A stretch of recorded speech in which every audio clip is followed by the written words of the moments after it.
Sir ಬರೋದ sir ಇದೆ ನಾವು ಡಾಕ್ಟರ್ ಸರ್ ಇದ್ದೀರಾ ಸರ್ ಬನ್ನಿ. ಅಯ್ಯೋ ಸರ್ ಬನ್ನಿ, ಏನಾಯ್ತು? ಹೆಂಗಾಯ್ತಿದೆಲ್ಲ? ಬನ್ನಿ ಕೂತ್ಕೊಳ್ಳಿ. ತಲೆ ಕೆಡ್ಸ್ಕೊಳ್ಳೋಂಥದ್ದು ಏನೂ ಇಲ್ಲ, ನಿಮಗೆ ಗ್ಯಾಸ್ಟ್ರಿಕ್ ಆಗಿದೆ ಅಷ್ಟೇನೆ. ಈ ಗುಂಡು ಮಾತ್ರೆ ಇದೆಯಲ್ಲ, ಇದನ್ನ ಮಧ್ಯಾಹ್ನ ಒಂದ್ಸರಿ ತಗೊಳ್ಳಿ. ಈ ಉದ್ದುದ ಮಾತ್ರೆನ ಪ್ರತಿದಿನ ಊಟ ಆದ್ಮೇಲೆ ಇದು ಖಾಲಿ ಆಗೋವರೆಗೂ ತಗೊಳ್ಳಿ, ಸರಿನಾ? ಅಷ್ಟೇನೆ. ಬೆಳಗಿಂದ ತುಂಬಾ ಇದೆ ನೋವು ಸರ್, ತಡೆಯಕ್ಕಾಗ್ತಲ್ಲ ಸರ್, ಅದಕ್ಕೆ ಇಲ್ಲಿ ಬಂದೆ. ಎದೆ ನೋವಾ? ಸರ್ ಒಂದು 90 ವೋಲ್ಟ್ ಟ್ರೈ ಮಾಡಿದ್ರ ನೀವು? ಸರ್ ಇಲ್ಲ ಸರ್, ನಾನು ಕುಡಿಯೋ ಅಭ್ಯಾಸನೇ ಇಲ್ಲ. ಹೌದಾ ಸರ್? ಆಕ್ಚುಲಿ ನಾನು ಆ ಕ್ಲಾಸ್ಗೆ ಬಂಕ್ ಹಾಕ್ಬಿಟ್ಟಿದ್ದೆ, ಹೋಗಿರ್ಲಿಲ್ಲ ಕ್ಲಾಸ್ಗೆ. ಇರ್ಲಿ ಬನ್ನಿ, ಒಂದ್ಸರಿ ಇಂಜೆಕ್ಷನ್ ಕೊಟ್ಟು ನೋಡ್ತೀನಿ. ಬೇಡ ಬಿಡಿ ಸರ್, ಇರ್ಲಿ ಬನ್ನಿ ಸರ್, ಇರ್ಲಿ ಬನ್ನಿ ಸರ್. ಬರಲ್ಲ ಸರ್, ಬನ್ನಿ ಕೂತ್ಕೊಳ್ಳಿ ಸರ್. ಆಗಲ್ಲ ಸರ್. ಇಲ್ಲಿ ಕೂತ್ಕೊಳ್ಳಿ ಸರ್. ಅಯ್ಯೋ ಇಲ್ಲ ಸರ್, ಆಗಲ್ಲ. ಯಾಕೆ ಸರ್? ಸರ್ ಏನೋ ಆಗ್ಬಿಟ್ಟಿದೆ ಸರ್. ಹೌದಾ? ಕೂತ್ಕೊಳ್ಳಿ ನೋಡೋಣ. Hello. Actually, I can understand your problem.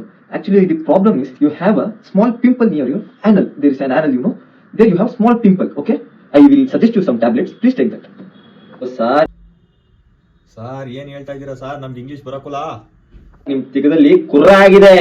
Wow. ಹಿಂಗ್ ಅಂದಿದ್ರೆ ಆಗಿರೋದಲ್ಲ ಸರ್, ಏನೇನೋ ಹೇಳ್ತಿರಲ್ಲ ಸರ್, ನಮ್ಗೆ ಅರ್ಥ ಆಗಲ್ಲ. ನೋಡಿ ಇವ್ರೆ, ಏನು ಡಾಕ್ಟರ್ ತುಂಬಾ ಚೆನ್ನಾಗಿ ಟ್ರೀಟ್ಮೆಂಟ್ ಕೊಡ್ತಾರಂತೆ. ಹೌದಾ? ನನ್ಗೂ ನಮ್ ಪಕ್ಕದ ಮನೆ ಪಾರ್ವತಕ್ಕ ಹೇಳಿದ್ದು.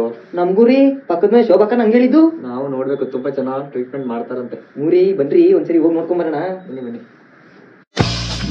ಓ ಡಾಕ್ಟರ್ ಜಾನಿ ಸಿನಣ್ಣ ಅವರು. ಬನ್ನಿ ಮೇಡಮ್.